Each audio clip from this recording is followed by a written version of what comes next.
What's up?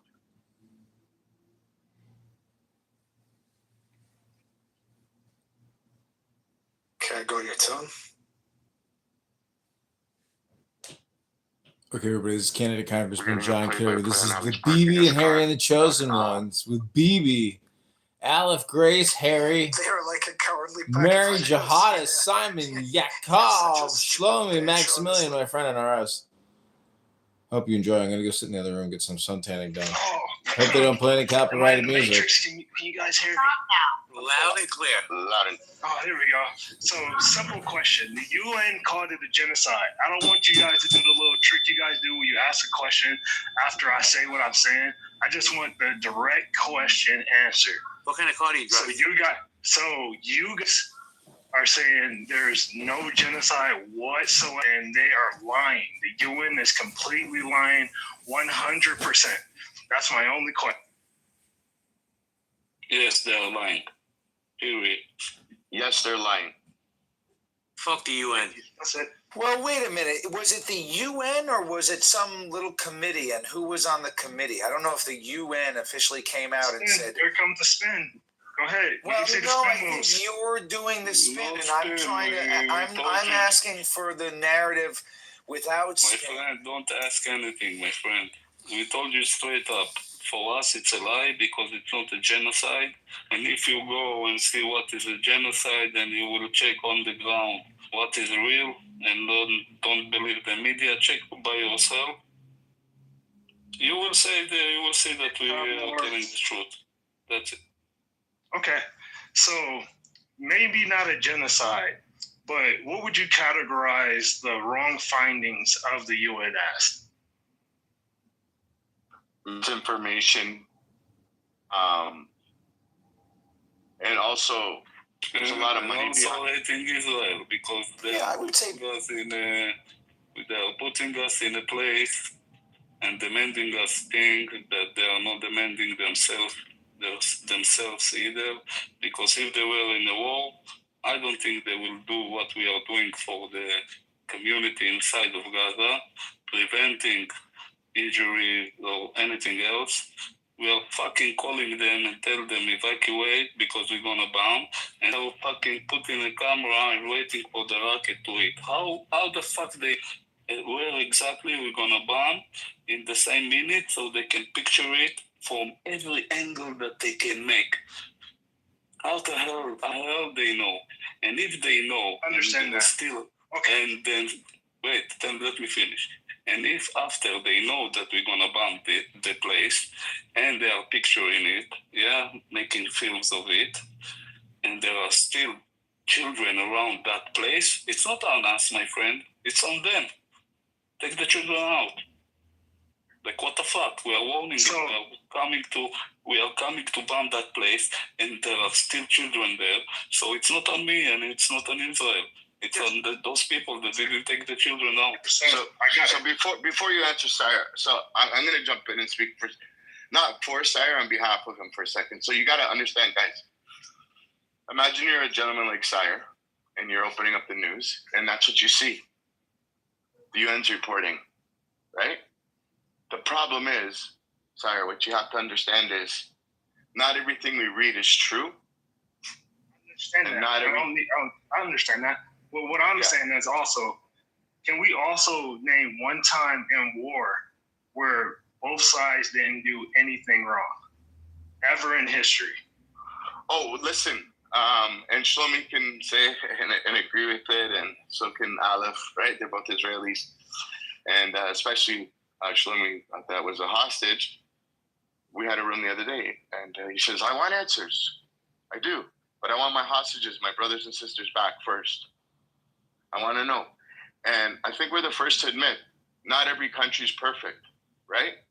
The problem is, everybody from the outside lens and everybody that's being Jews in Israel, especially Israeli citizens and Israelis, like that are even on stages and clubhouses, you guys expect you guys expect them to be perfect, to not make one mistake, not step on a crack when they're walking down the road, anything. Mistakes happen. That's part of life, brother. you can understand that. I understand that, and I feel like the outside world has a problem when you guys, like, you just said it, and you said it easily. It came out without forcing it. Like, you got the logic that I was trying to put out. What the world has a problem with is the defending of the times when you guys are caught in the wrong, and then the denial. That's the problem. Well, some of the accusations aren't true. When the accusations are true, there's an admission of guilt, and people say Israel isn't perfect, but sometimes the accusations that you're making are not true. And so we want to look at the accusations. Like famine in Gaza. It's not true, my friend. They have chocolate, they have everything there. It's not my problem that their own people, Hamas people, are selling it in high prices. It's getting shot at? It's supposed to be for free. It's aid. The people needs to get it for free, not to buy it with money. So if Hamas are selling it with money, for money, it's not my problem. I provided the healthcare. I provided the food. I provided Coca-Cola. I provided chocolates, and you can see videos. They are posting it themselves. I don't need to lie or to go and make a video and post it, or to do an AI or whatever. They are posting it. So if all those videos we're seeing is AI and it's lies. That goes to the point that I'm talking about. No, I didn't say No, that. not all of them. No, wait. Some of them. Stop. Ranier, Wait, stop, my friend. That Stop. Time magazine I didn't cover. say that everything is AI, and I didn't say anything about them. I didn't say anything about them create AI. I said we don't need to do an AI for it. We are that. They are posting that themselves. You can see it on social media everywhere. We are not doing it. They themselves are posting it. So I said we don't need AI to make lies. Okay? To try to hold that we are okay. They are posting the videos. We are providing the healthcare. But in the end, Hamas is controlling the healthcare and selling those things to the people, to their own people, in high prices. And that's not my problem anymore. Why I need to take care of until the last person that I'm in war with if he got his food or not? This is not my problem, my friend. I'm sorry. And I don't need to explain to you. Yeah, and not your problem. Just like you being whoever got kidnapped isn't the other side's problem. Like, I understand that. It's not because I was kidnapped. It's not my problem as a citizen of Israel, and it doesn't matter if I was kidnapped or not. I don't need to take care of someone that I'm in war with. I don't think that you will think that you need to take care of somebody that is in war with you. Simple. That's simple. To take care of the last person that he will eat. You are doing the best that you can do, providing what they need to take. We are providing the water. We are providing the electricity for the water and for the hospitals and for all of this. Yes, we are providing, even during war, for those people. And we are providing aid from all the countries that are coming. And in the end, people are blaming us. There is a famine there. Which famine, my friend? I was there 8 months. They were eating like pigs. What Israel having the intelligence that they have, right? What's preventing them from going in exactly where they think these people are and then just taking them out? The hostages that are still there, the 21 that I hope that are still alive. And also the fact as well that what's stopping Israel actually going to get these hostages is that they're being used as human shields. It is widely thought that these hostages are all wired now with explosives, which basically means that as soon as somebody comes near them, they're going to kill them. Well, if people are going to die anyway, why not just get it over with? That's what we are going in. We are trying to do the best to make a military pressure so they will give up their weapons. And if not, we are all in, my friend. The government decided, the cabinet of Israel decided that they are going all in. if we're gonna lose, we're gonna lose anyway. We are losing people from the military that are engaging in a battle every day there. So let's make these losses as something that we will win this war, and these losses will mean something. Because if we're gonna stop now, for us it's losing the war, and it's not gonna happen this time. They're not gonna stop. So you guys were, they're just hypothetical. No one can know. Say in you guys' perfect world, the war is won. What happens to all the people? What do you think should happen to all the kids, the women, the men? I hope that they will stop. I hope that they will stop thinking that they. I'm saying afterwards. Yeah. I hope that they will change their set of mind. That Israel is not a country, and they don't acknowledge us, and they will acknowledge us. And I promise you, my friend, we are the ones that are gonna build Gaza again for those people also. The UN will make us do the best thing that they know to do, to make us do things, and they will inform us so that we are gonna build them, those houses that we ruined, and we're gonna build their future. But they need to change their set of mind, my friend. I don't care to live with the part that I just struggle with is like black people, we went through whatever the fuck we went. The world blames us. Why? What do you think the reason is behind the world always blaming you guys for sneaky stuff? What do you think that comes from? You wanna know personally what I think? Yeah, I think it's come from jealousy.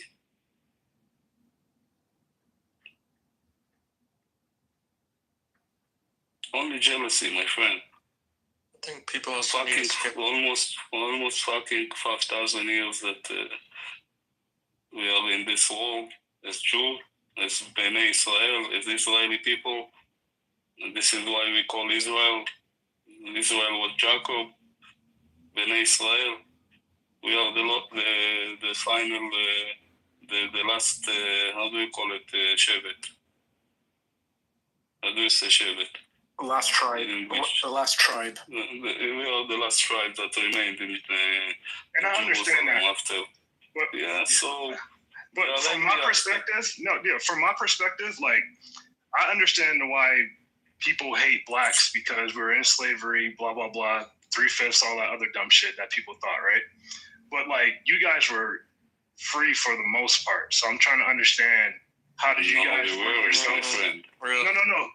No, not free. No, freer than black people. I'll put it like that. My free and your free is two different types of free. Yeah. When it comes to I don't think I agree with you. Okay. Yeah, I don't think there's a comparison. I don't think it's you cannot compare. You can't compare. It's two very different things. You got to remember as well that we're going back a long, long way. The Jews were slaves in Egypt. And again, I'm not trying to make a comparison, Sarah, because the black people have gone through terrible times. But even when we talk about that, they said they went into captivity through ships and all that other stuff, but we know who the scriptures line up with. Yeah, but just there was something you said before. Actually, I'm trying to remember what it said. You said, or you were asking something. I think Shlomi summed it up though by saying that. Oh, actually, here it is. Suddenly, I do remember something that people don't remember or don't pay attention to, and actually don't give it enough attention, is the fact that Egypt has a common border with the Gaza Strip. The Egyptian border has been fortified since October 7, much more than the Israeli border with the Gaza Strip. The Egyptians are their brothers and their sisters. They share the same codes, the same values, the same religion. So many of the Gazans are Egyptians. Why has Egypt not opened their border? Why in October 8, or before Israel started their operations in the Gaza Strip, why didn't Egypt say, we're going to open the border, we want all the women and children to come through the border, we're going to set up a humanitarian zone for them in the Sinai, close to Gaza, you'll be able to go home soon enough, we'll provide for you, and Israel has to take care of this. but they have done nothing. You know why they've done nothing? And you know why Jordan refuses to take, even though they don't share a common border with the Gaza Strip? It is because the idea of holding on to this conflict in perpetuality is in their best interest. They want this to happen. They want this to continue. They want this problem to be a thorn in Israel's side. They have since the start of the real problems with the Palestinians since 1967. They have started this. You've got to remember as well, Sire, that before 1967, there was no claim for a Palestinian state. They had no aspirations for a state. And when we talk about the West Bank, you call it the West Bank, we call it Judea and Samaria. It was called the West Bank because it was the West Bank of the River Jordan. When Jordan occupied it from 1948 to 1967, they referred to it as the West Bank. And also, in addition to that, any Arabs that tell you they were thrown out of Shechem, the Arabs call it Nablus, we call it Shechem, and other cities in the West Bank, that's also not true. It just didn't happen. The people that did throw them out, or the people that just came up with this idea that they had to leave, is because they maybe wanted to leave. The Jordanians were occupying that territory, not the IDF, not Israel, not anybody but Jordan. They occupied those territories, and these are just facts. Okay, so I understand you saying like them not claiming a state or whatever, and that's fine. Were the people there before all of that? No. There were people there, and there were Jews also in the region, and there were Jews always in the land of Israel. Yeah, there were a minority, like you can count them up to 100 maybe in certain times in history, but there were always Jews in Jerusalem. But in the end, Jewish people being in Israel after like the 1940s, like in the 1940s era, was that where like the most of them came over? No, like the first time that the Jews came, like to make this country what it is today, it was in 1880 something. And then slowly more Jews started to come and build the country, and then a lot of Arabs from a lot of nations around saw what's happening and moved into the country, and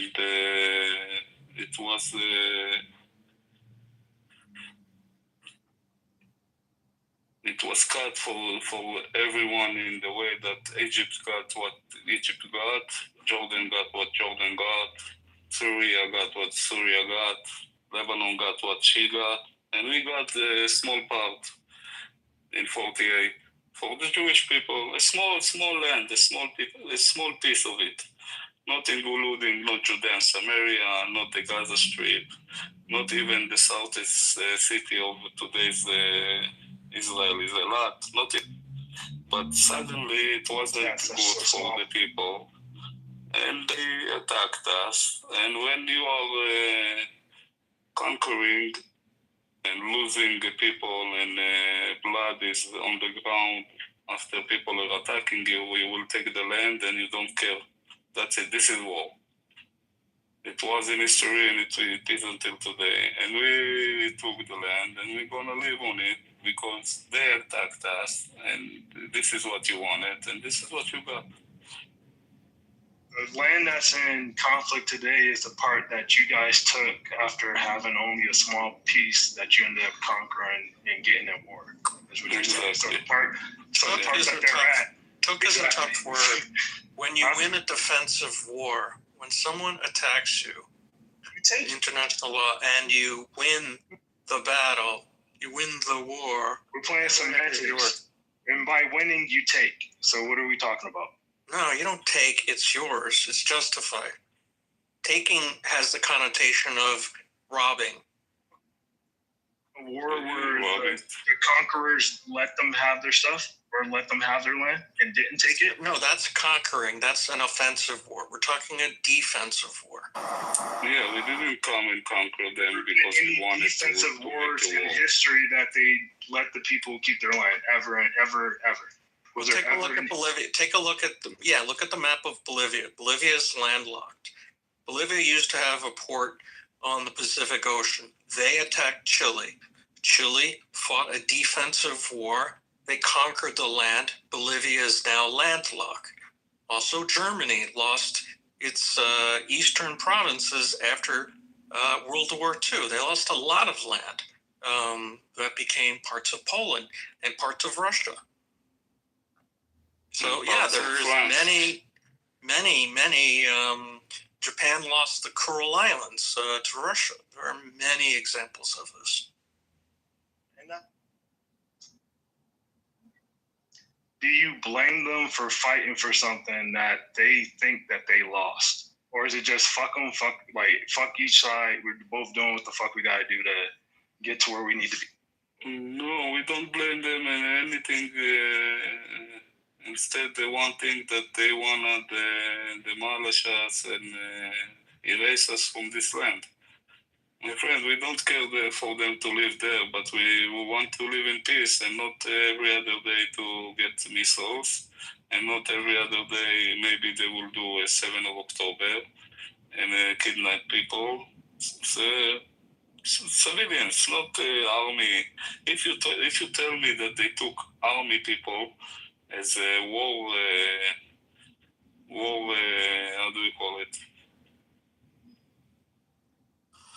Prisoner of war. A prisoner of war, I will tell you, okay, my friend.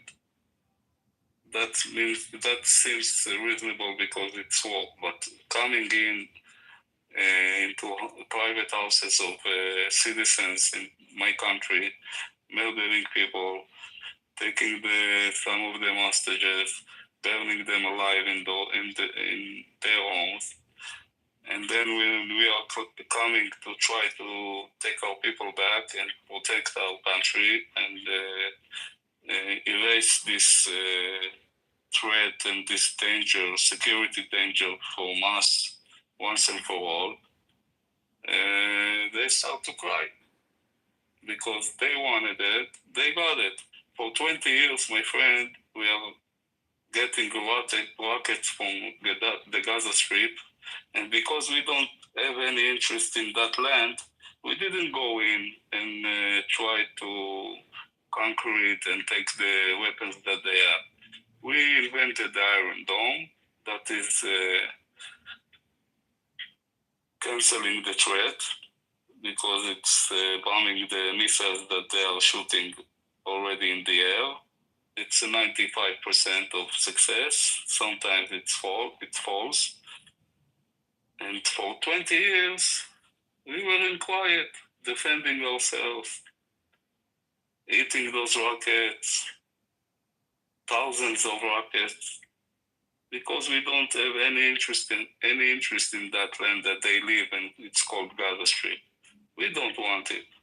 And because we don't want it, we don't want to put soldiers inside that will die for it's not a cause because we don't want it. Hey, Swami.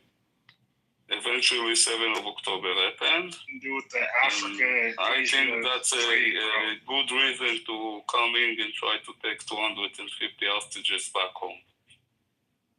Hey, Shlomi, you know you have the same exact name as one of the hostages. Again? You have the same exact name as one of the hostages. I am the hostage. I am the guy. You're speaking. You're him?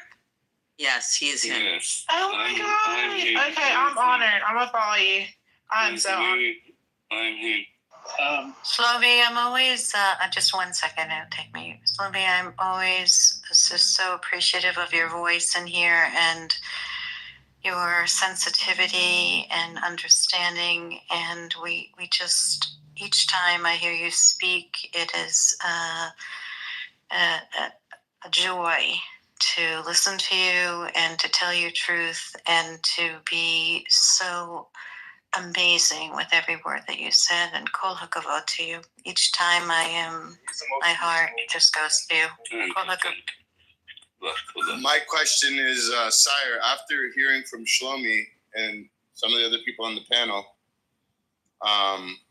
Do you look at it differently, or do you understand? I should say, even do you understand the conflict a little bit better? No, I understand you guys' perspective better, but I also, it's just the part that I brought up earlier of never wanting to admit the wrongdoings. He got on here, he didn't sugarcoat shit. He said exactly what I was saying, and without trying to paint the innocent, 100% innocent type look. So I respect that. You know, nothing, Sire, just something I do want to say to you. First of all, you've been extremely respectful. This is a conversation with people like you that we can have. Somebody that wants to listen, somebody that wants to learn, somebody that has an open mind to be able to absorb things that people are saying to them. Like you, well done. I appreciate you, Sire, and I thank you for being here. And I would agree with the sentiment that you just said as well. Look, Israel is not a perfect country. The government is not perfect. We make mistakes. You know, and it is okay to, as the Israeli government, it's a democratically elected government, and it's okay to criticize. Especially with them trying to step in with us, trying to take away passports and shit, or that I don't like other countries having influence over us. And that's my main. Can you expand upon? Again, my friend, I didn't Fired from jobs. They're trying to write certain laws into not speaking against Israel. They have you can't ban Israel goods and all that other stuff. Like, if we as a country should be able to make decisions for us without having to think about. Those are Americans lobbying the government. These are not foreign governments lobbying. It's illegal for them to do that. These are yes, but why are they lobbying? They're lobbying because they have relationships with those countries, right? So even indirectly, it's still influence. They believe that what's good for Israel is good for the United States, and they want to foster that relationship. And there is no law even being contemplated. You can't talk. You mentioned talking poorly or something. I'm paraphrasing about Israel. There's no such law being proposed in the United States Senate or Congress. There is no law. I think we are cooperating in a strategy the both country. Law has to be passed. I understand that. They're lobbying, like you said beforehand, to put things law.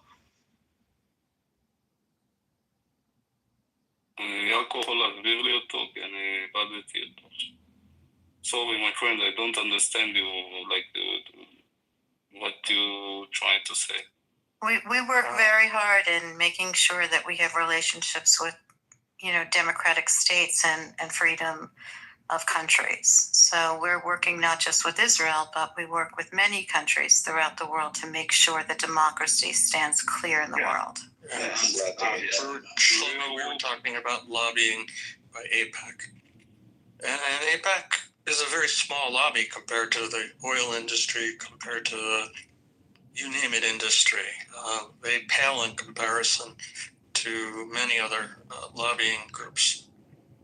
Like why we are lobbying ourselves in America? I think mostly it's business, my friend, like making money between companies. Like 90% of it, and 10% of it is security and a strategy for the future.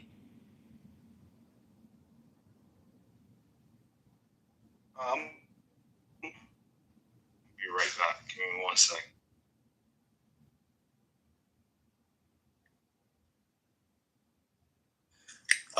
I was just gonna ask, as far as what you've been through as a hostage, where do you go from here as far as getting yourself together? I would expect you would never get through it, but if someone else was to hear your story and they're going through somewhat similar what you're going through, how would you get over this as far as where you go from here now that you are indeed free? Like how I heal myself, you mean? yes, mentally, I know it's not going to be an easy journey. I can only imagine what you're going through. Listen, PTSD, it's a disease that there is no cure for it. Right. Like it's something for life. I have a tattoo also. It's an old tattoo. It's not because of captivity. It's something that happened when I was serving in the IDF in the second Intifada, like in 2002. It's so old. So PTSD, it's for life, and I live with it. That's what is my tattoo meaning. And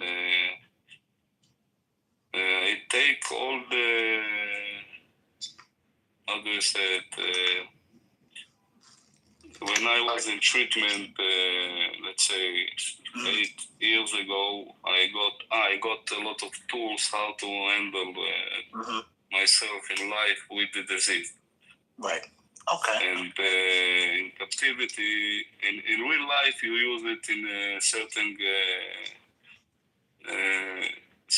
times that you have to use those. That sometimes you get triggered, or sometimes you are waiting in line and you don't have patience, and you work on yourself how to have patience and not lose your mind. Right. And those small things. And in captivity, you use it every minute, every second, because it's 24/7 of triggering things, and a lot of things that you can understand that can put you in to put you in a place that you will maybe punch the guy because he punched you, because he wants to punch you now, because you're with the hostage, you're in his house, you are in chains, and he wants to give you a punch. And you need to work on yourself not to give a punch back or to say something, because you don't know how you will end your this situation. So it's every second, and because I use those tools there, it's like it's planted inside. So today I came out very strong. Does anybody have Scotty blocked? He's trying to come in. He would like to speak. Does anybody have Scotty blocked? I don't think it has to be a mod, right? Yeah, it has to be a mod that has him blocked. But real quick, the Bible speaks of our faith. When you were there, did you ever feel like you were losing your faith, or did you always, in the back of your mind, knew that God would release you? I didn't lose faith, and I didn't ask him to release me. The only thing that I spoke with him, and the only thing that I said is we have the sentence is Shema Israel, Adonai Eloheinu, Adonai Echad. It's listen, Israel. We have one God, the only God. Right. And in the Bible, we're supposed to say it in the morning and before you go to sleep. So I said this in the morning and before I go to sleep. And I said thank you every morning that I woke up and the house is still there, and Israel didn't bomb it by mistake. Right. They don't know. Right. And when I went to sleep, also thank you that the day went through okay, and I'm going to sleep now, and nothing happened, and I'm still alive. So it was always thank you, and hope that someday I will go home. So were you allowed to pray, or was this something you had to kind of hide from them? I did it, I did my prayers with myself in the morning and in the evening, and I don't have the book and the tools to pray properly as a Jew like we do there. So I did my things. I don't think that they will say something if they will see me praying or something like that. I don't think that they will care. Okay. Eventually, I think they have respect for religion. You know what I'm saying? Yes. Because they have their own religion. So. Right. Yeah, I'm kind of non-denominational. I came from the Baptist faith, but I've always respected the laws of Moses, the Jewish faith, and things of that nature. So it was very interesting to hear that through your hardships, you were released. We're not going to say exactly free because I feel like we're all a part of the same conflict. No, I was freed. Freed. Yeah, but because they came in and took me in an operation. Right, and blessings to you, and I'm very happy that you've gotten where you need to go. I would want to listen. The platform of the world today is the. I personally would never have said that. But did he deserve to die for that? Well, I don't even because no, he didn't. Yeah, I don't even believe in the death penalty, dude. So it's kind of like that's a no. But I'm simply saying the idea of, and don't get me wrong, I am not a liberal. Why do people keep saying it though? Why do people keep bringing up this point? Because people are telling other people